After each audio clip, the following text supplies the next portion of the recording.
Welcome, everybody. It's time once again to grab your board, swim out into the sea of ideas, and see if you can't catch that sales pipeline as it starts to curl up over the horizon out there. And with the one man who's always ready to catch a wave, it's Matt Heinz. How are you doing, Paul? You know, I'm confused today. I normally banter a little bit about sports, but this is the time of year I just can't wrap my head around it. We've got college football. We got real football. NFL football. We've got baseball still going on. What the heck is with that? And now the Lakers. Oh, my God. We're going to start with LeBron James. Here we go. I don't know which one. This is a sales pipeline show and a periodic college football show. This will not become a Lakers show. I was hoping. To all Come on. The fans of past Showtime, classic Showtime, potential new Showtime. It is kind of a fun time of the year. I think other than the week, like in April, you've got a week when baseball starts. Like there's opening day for baseball. Right. There's the end of March Madness, the Final Four. And then in the end of that week is typically the Masters golf tournament. And so that, I think, is the greatest week of sports of the calendar year. I think the greatest month is October because you've got all the sports. You've got college, you've got pro football. You got the baseball playoffs. If you're a hockey and basketball fan, things kick off as well. Very fun. Welcome to Sales Pipeline, everybody. My name is Matt Heinz. If I don't sound like I usually do, it's because I am not in the home studio back in Redmond, Washington. I am at the Denver airport today at the Admirals Club. We had a breakfast with 24 CMOs and chief marketing leaders in downtown Denver this morning and had a lot of fun with that. I've been doing some of those around the country, getting some CMOs together to talk about sales pipeline, talk about how to create more predictable sales pipeline production. But before I head off to Seattle, excited to join everyone today. If you're listening to us live on the Sales Funnel Media Radio Network, thank you very much for joining us. We are here live every Tuesday at 11:30 Pacific, 2:30 Eastern. If you're joining via the podcast, thank you so much for subscribing. Very exciting to contend, very humbling, quite frankly, to see the numbers that we have on the podcast grow week to week and the downloads and subscribers. And every episode of Sales Pipeline Radio, past, present, and future, is always available at salespipelineradio.com. We regularly are featuring, yes, Paul? I don't want you to tout the numbers too much because I told your guest that it's just three of us chatting here. So that's right. This is a recorded call for our own personal purposes. It's all good. I am very excited to have our guest today. I've wanted to get her on the podcast for a long time. She is a crazy busy person. She's had a lot going on all year. And I'm just really excited we were able to. I was excited she was able to fit in on this. Let's put it that way. As you know, for those of you that have been listening to the podcast for a while, we feature some of the best and brightest people in B2B sales and marketing. And today is absolutely no different. Very, very excited to have event marketing management leader and the quote unquote crusader against boring events, Laura Vogel, join us on the program today. Laura, thanks so much for joining us. Thank you for having me, guys. I'm really excited to be here. This is awesome.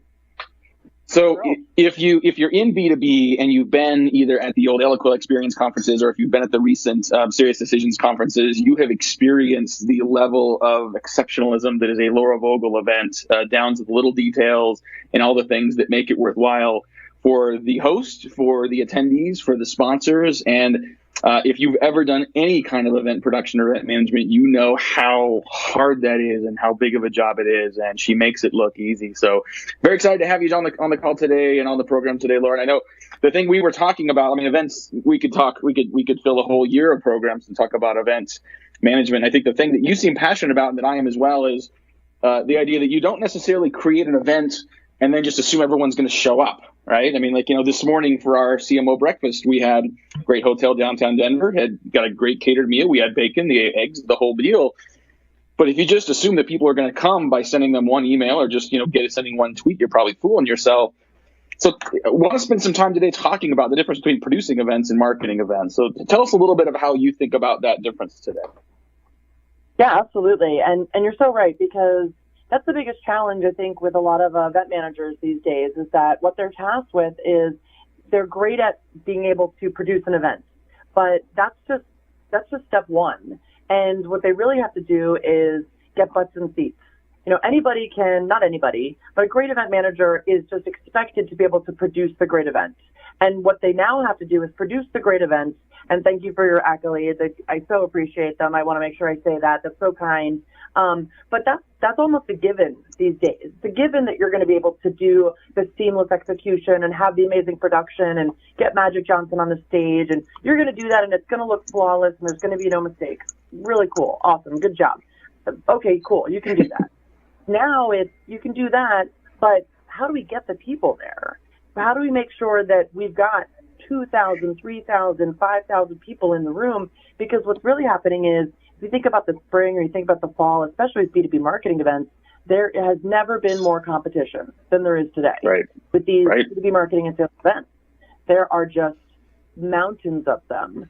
And we could name 10 of them easy, and I don't want to leave anyone out, so I'm not going to do that. And so, but, you can list them off your head, rattle them off. And so what everybody's trying to do is they're competing for a lot of the same people. And so the question is, for the event manager, how do I get out there and get the folks? And so that's the really tricky part, is not only am I now expected to create this beautiful event, create this seamless event, but I also have to be the marketer as well and work with the marketing team. I don't want to leave the marketing team out. They provide, they are a powerful resource. They are expected to absolutely work in concert with the event team. But that's one of the big asks now, is making sure that gap isn't a gap. So, a good event can itself be a marketing channel, right? If you have an event that develops a good reputation where people come back and they say, I have to go to that again because it was a great experience, there was great content, there was great networking. That alone and the word of mouth of good events can certainly help.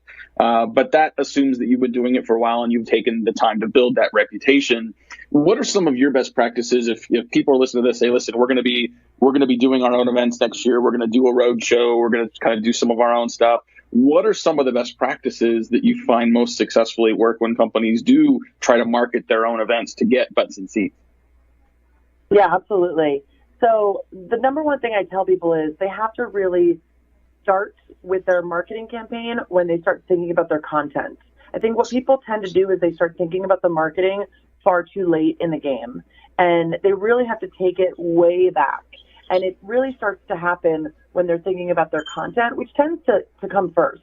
They start thinking about their content a year in advance, and they say, okay, what's going to be our theme? How are we going to create our agenda? And how are we going to do those things? When you do that, that's when you're thinking about your marketing, because those two things go hand in hand. You want your marketing to be in concert with those agenda announcements. And how are you going to do those things? And how are you going to really create a cadence of, okay, I want to make sure that I can create these price points, right? So I want to do an early bird special. Well, I need to make sure that I've announced my keynote prior to that early bird ending. So I'm giving people a reason to buy that ticket before that ends. And I've announced at least somewhat of my content before then, so that they have a reason to say, well, there's no agenda up. I'm not giving them any motivation to buy that ticket at that price point. So I haven't given them anything to do. So you're sort of looking at it and say, well, I should have had a hockey stick at this point. And why am I not seeing that jump? So you really need to back it up and think, okay, I'm doing my marketing, I'm doing my price points, I'm doing my content, and all of those things have to work together. So I think that's really important for people. I think that's the number one thing, and I think it's things that is one thing that gets missed a lot. I think the other thing is the website. And I know that probably seems really basic, and of course I'm going to do a website, Laura. That's, why would ever anybody hire you as a consultant or anything? But I think what people tend to forget is the website is a living, breathing item that you have to update and work on every single day. It is your most powerful tool. And I think oftentimes people say, okay, we're going to update it 4 times throughout the course. I just had a client that was their first conference, and they really weren't thinking about the fact that they needed to be having a website cadence where we were updating this. We had V1, V2, V3, V4, V5, V6. We had so many different website versions because it's the way to drive traffic to know what's going on, all these different exciting things that you're doing, and it's how you get people excited. So I think that's really important, and oftentimes it gets underutilized, and people don't really anticipate the workload that's going to go in, and they don't provide the resources from the web team or the events team or the marketing team, and it's really important to allocate for that. So you get down the road and you think, oh my gosh, I don't have the resources to create this amazing landing page, and now I've got Magic Johnson or the Bare Naked Ladies or whomever it is, and you want to be able to create that awesome image or that awesome page, and you want to be able to ensure that you have the resources for it. I think those are 2 really important things to be doing. Yeah, love it. We're talking today on Sales Pipeline Radio with Laura Vogel. She is one of, if not the best B2B event marketing managers in the game. She was the director of global events for the Oracle Marketing Cloud, the senior director of global events for Serious Decisions. If you've been to a B2B event in the last few years, you've probably experienced a lot of her great work. And, we're talking about the ways you can leverage the agenda to get people to your event. And I want to get your perspective on sort of what I think about as the sizzle and the steak. I see a lot of conferences make a really big deal about, their headliners, right? Oh, we got Jamie Foxx coming and, let's mention Bare Naked Ladies or, DJ Jazzy Jeff and the Fresh Prince doing a show. Like that's all really actually exciting. What a lot of companies do when they try to justify spending thousands of dollars to send their demand gen people or to send someone to a conference, it's not just because I want you to go to a party. It's like, what are you going to learn? What are you going to bring back? And so the sizzle may be the exciting keynote of the concert. The stake is like, what's on the agenda? What's the best way, Laura, to balance those two things together to really maximize getting people to convert and say yes? Absolutely. And you're right. And I would like to point out that if I ever have the opportunity to hire DJ Jazzy Jeff, I will absolutely be doing that. So thank you for the invitation. I'm writing it down as we speak. Not for Prince, because, obviously Will Smith overplayed, but DJ Jazzy Jeff. So you're right. And that's something that we struggle with as event managers. And as I mentioned, it is such a crowded marketplace that you go, do I need this? Do I need Neo or Bare Naked Ladies or any of those things? And it's so competitive.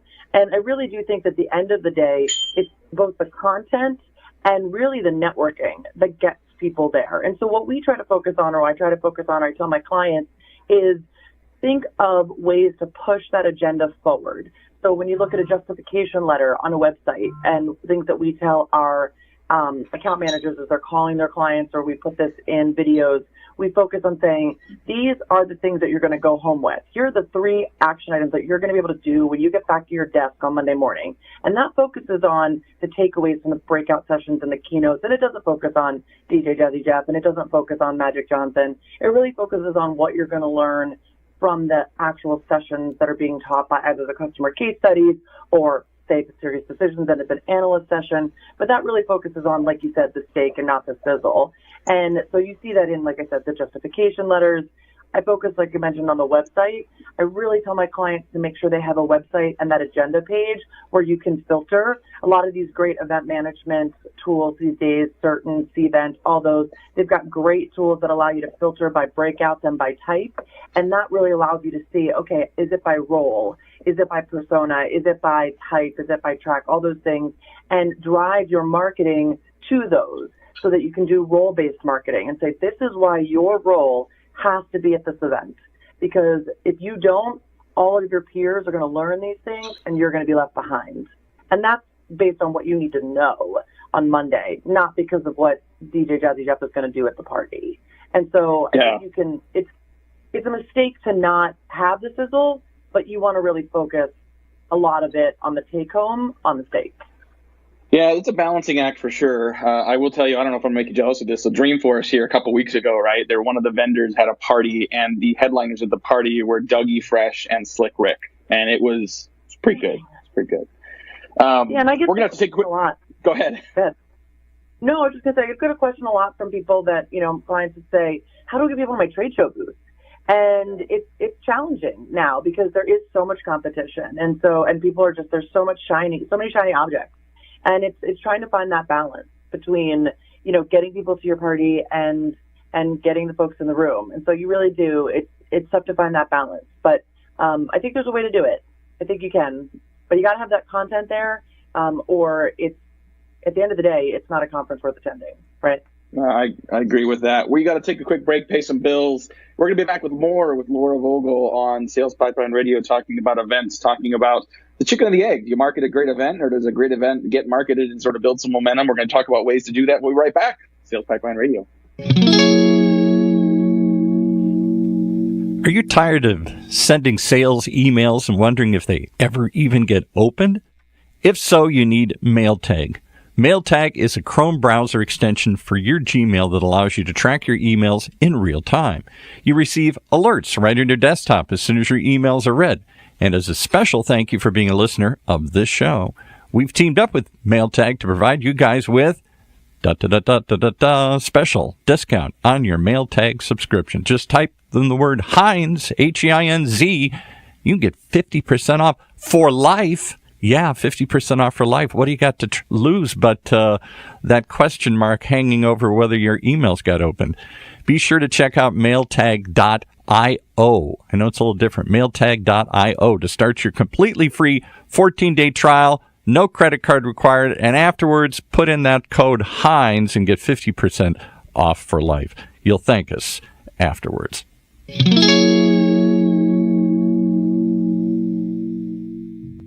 The way we do business is advancing faster than ever before. Yet amongst the disruptions, there's one pillar that stays standing through it all: the power of a relationship. Relationships are at the core of everything. So how are today's organizations developing, nurturing, and leveraging them to drive success? Join Matt Heinz and Sigster's VP of Marketing, Justin Keller, for the on-demand webinar, The State of Relationship Marketing, and learn how your team can bridge the gaps between relationships and revenue.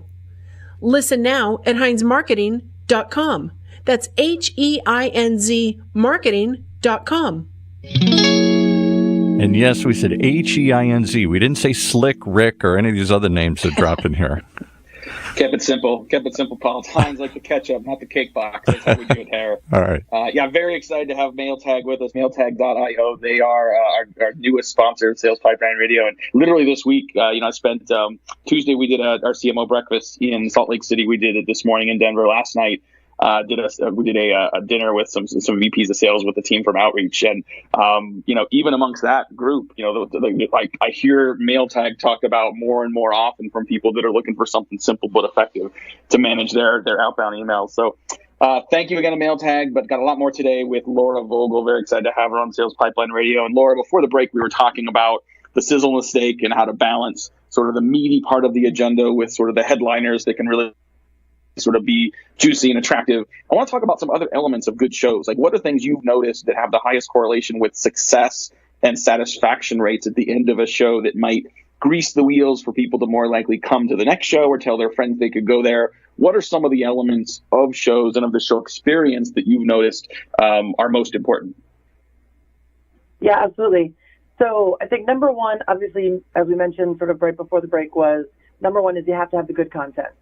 So you mentioned there was an Eloquent, Oracle, and Serious Decisions, and every single time we put on a conference at any of those functions, it was always driven by good, solid content, whether it was by an analyst, by a customer, even by a sponsor. The focus had to be on that content was solid. And because at the end of the day, there's going to be a lot of other things, but people are going to always come for good content.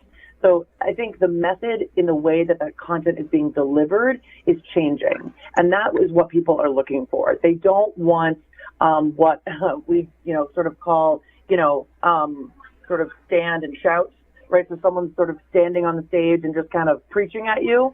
That's kind of changing a little bit. I've seen some good conferences doing more innovative roundtable discussions and unsessions where people just come into a room and they discuss and say, okay, we're going to vote on a content and we're going to discuss it. People want interactive sessions. People want more opportunities to network within the room.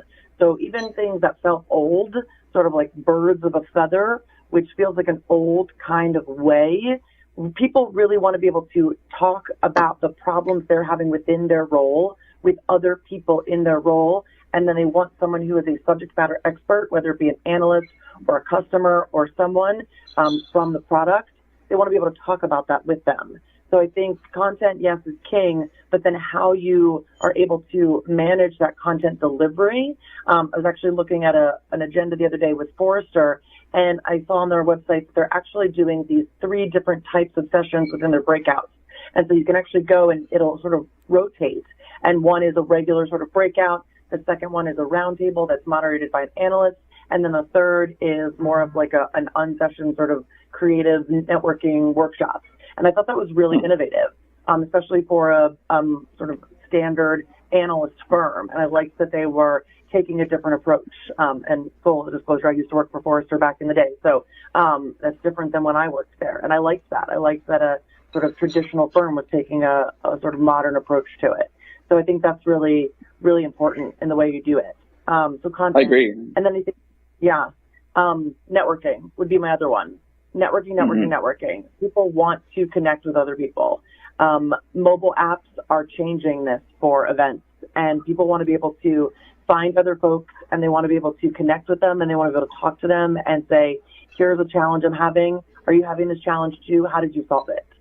So finding ways to be able to do that at your conference should be one of your number one things that you're working on, either with your technology provider or within your event management team. I have done it within mobile apps where you can create, like I said, really birds of a feather, breakfast, luncheons, conversations. I think that's such a huge part of it. One of the things we haven't really talked about at all, we talked a lot about, the marketing of the event, what you prioritize,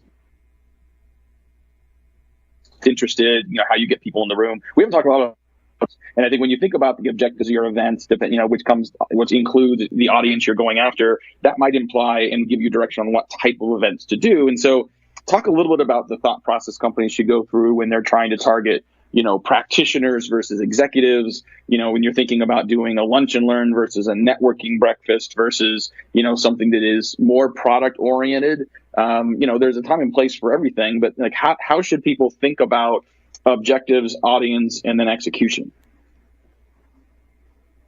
So I think if I'm thinking about it correctly, like in terms of, how your audience receives their invitation, if I'm understanding it correctly. So, we think about this a lot because depending on how your audience is, one of my more recent conferences, if you think about serious decisions, does the C-suite even open their email anymore? I can't think of anyone that does. And so it's sort of challenging to think about, okay, how do I get those practitioners? Right? They want to talk about product. And so you go product first and you think about, okay, how do I get to them and how do I focus on them? And right, for what you just did with the lunch and learn, they're going to go product first and they are going to open their emails and they're going to think about, okay, here's what I'm going to talk about. And I can approach them that way, or I can approach them from an account manager perspective. And they're going to answer the phone. They're going to pick up the phone if someone calls them. That's not necessarily the case with everybody. So we've done some creative things. We've done creative things where we do auto dialers for people that we do think will listen to their voicemails. Again, depending on who they are and who the audience is. I'm actually, and I know this might sound crazy, and you can tell me that I am. That's okay. I'm actually a fan of direct mail for things like the C-suite. I just don't think they answer their email or look at their email from unsolicited, and I don't think they listen to voicemail. And so I think if you're trying to get C-suite to high-level executive events like a breakfast or a luncheon, I think you can do a direct mail piece that's really high-end and really exclusive, and I think it works. It just has to be very targeted. I completely agree with you. I think that, too often, as marketers, we try to get lowest possible costs, and we think about what it costs versus what it's worth. So, as you're talking about getting sort of those C-suite to an event, trying to break through the noise and get something that doesn't just break through the noise and communicate to them, but create something of value. I use this example a lot. Like if you go and ask Salesforce.com sales execs, people that are selling to the Fortune 100 CIOs, you ask them what their best marketing channel is. And the answer I hear most often is dinners.